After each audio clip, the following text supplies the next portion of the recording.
In the tangled heartbeat of Lagos, where chaos was not just noise but rhythm, and where people didn't wait for miracles but hustled them into existence, lived a young man named Timmy Akonji. At 26, Timmy was as lean as a fishing pole and twice as flexible. His eyes held the sharpness of someone who had seen too much, too early. He lived not on land, but above water in Makoko, the floating settlement of dreams and danger, laughter and leaking roofs. It was a place where children learned to paddle before they learned to walk, where the homes stood on stilts like stubborn old men, refusing to drown. Each day in Makoko began before the light. 4:30 a.m. and Timmy was up. No alarm. The sound of paddles cutting water, women yelling prices for pepper, and transistor radios humming with Fuji music, that was his cue.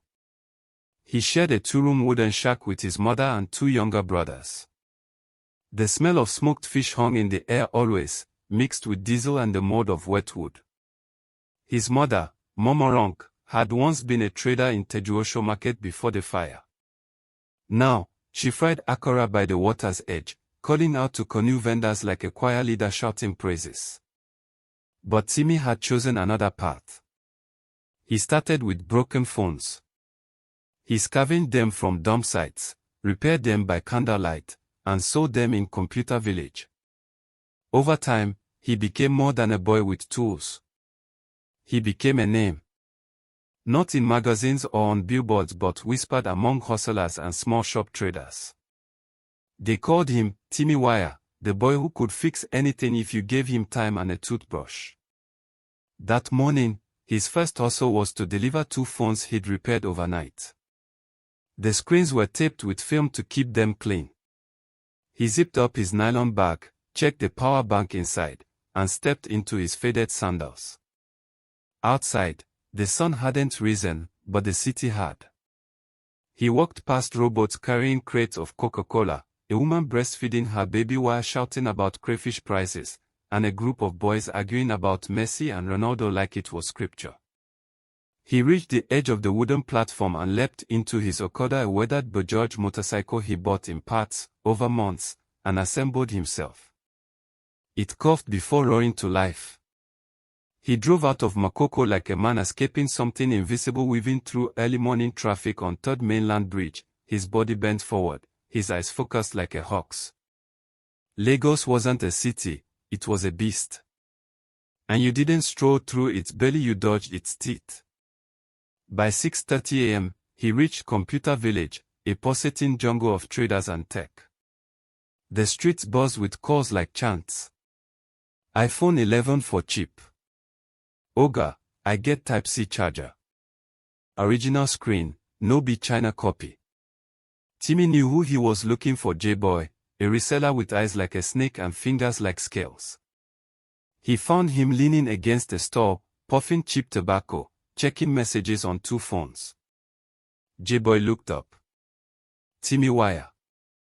The ghost don't show. Timmy smirked. No person where they work they disappear. J-Boy took the phones, squinted, sniffed them like bread, and then plugged them into a portable battery. They powered on, blue lights dancing across the cracked store wall.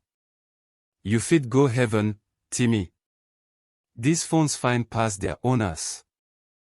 Just give me my money before I change my mind. J-Boy counted out 24,000 Nigerian nairas in wrinkled notes, licking his fingers between each count like he was blessing the transaction. Timmy didn't flinch. He had counted worse-smelling money before. By 9 a.m., the city was fully awake. Timmy, now back on his bike, had tied a blue bucket to the back filled with sachets of pure water, still cool from the night. His second hustle. He sold in traffic jams, ducking mirrors, sidestepping insults, making change faster than a banker. Some days, it wasn't about profit. It was about staying visible. About earning presence in a city that ignored you if you weren't loud or useful. Water. Cold water. Oga, take now.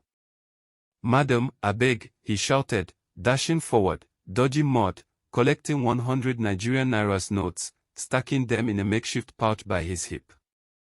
At 12:15 p.m., as the sun punched down on tin roofs and car bonnets hissed, he took a break under the Lekki Ikoyi Link Bridge, his usual spot. Sweat soaked his back. His palms were red from gripping plastic. His face held no complaint. From a worn backpack, he pulled a small brown notebook. Not one for debts. Not one for addresses.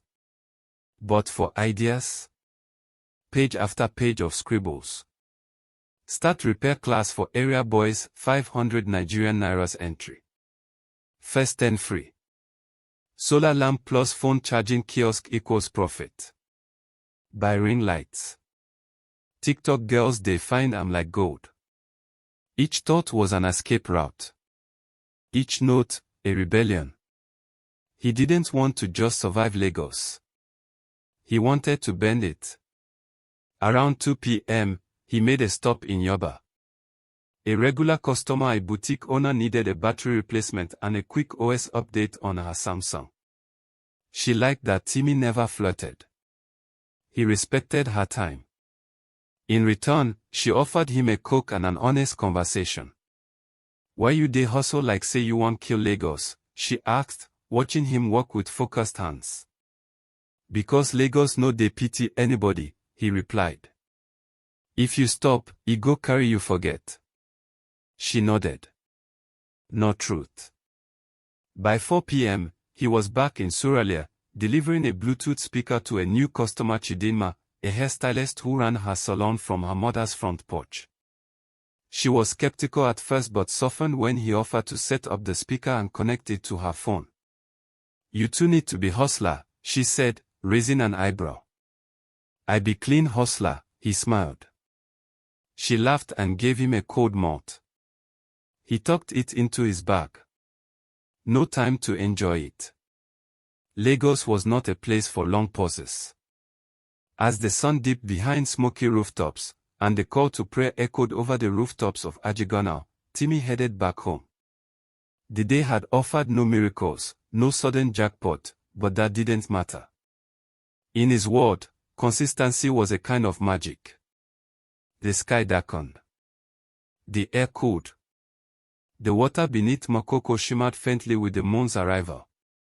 Children laughed as they paddled back from errands. Momorong called from the window, Timmy, food done ready. He smiled. Tomorrow would come again. And so would the hustle. But Lagos, like life, does not let hustlers rest for long. And on Wednesday, the rain came. It didn't just fall. It declared war. Thunder rumbled like angry gods, and the sky poured itself out like a grieving mother. Streets turned to rivers. Generators sputtered and died. Timmy's bike skidded on Ojulegba Bridge, and he fell hard, knees scraped, his phone bag sliding into a puddle. A passing driver honked, but didn't stop. He limped home that night, soaked to the bone. One of the phones in his bag had cracked again, water damage. Another refused to power on. In Makoko, the floodwater was worse. The canal overflowed. Mosquitoes danced like drunk spirits. Inside his mother's room, the mat was wet, and the kerosene had finished. Still, she gave him hot OG and smiled. No hustle dey train your back, she said. Timmy almost believed her. But that night, he stared at the ceiling and wondered if the city was trying to swallow him whole. He thought about giving up, just finding one job, a stable one. Maybe become a security guard in Lekki or try a cousin's offer in Port Harcourt. But something inside him, a voice shaped by Makoko water and breeze, whispered, keep moving. By Friday, he was back. Bruised, yes. But better. He fixed the soaked phone by cannibalizing parts from two other dead ones. He called Oses, who owed him N12,000, and threatened to show up at his church. It worked. He got N7,000 that afternoon. Then came a big break. A tech NGO working in Yoba needed someone to help distribute Wi-Fi routers in underserved communities. They wanted someone who understood the terrain, who knew how to talk to people, gain trust, and move fast. Timmy fit all three. He attended the meeting in a borrowed shirt, spoke with confidence, and told them, if you want to reach the corners Lagos forgot, hire the people it never saw. They gave him a 3-week contract. Daily pay. Transportation. A vest with a logo. It wasn't a job. It was a door.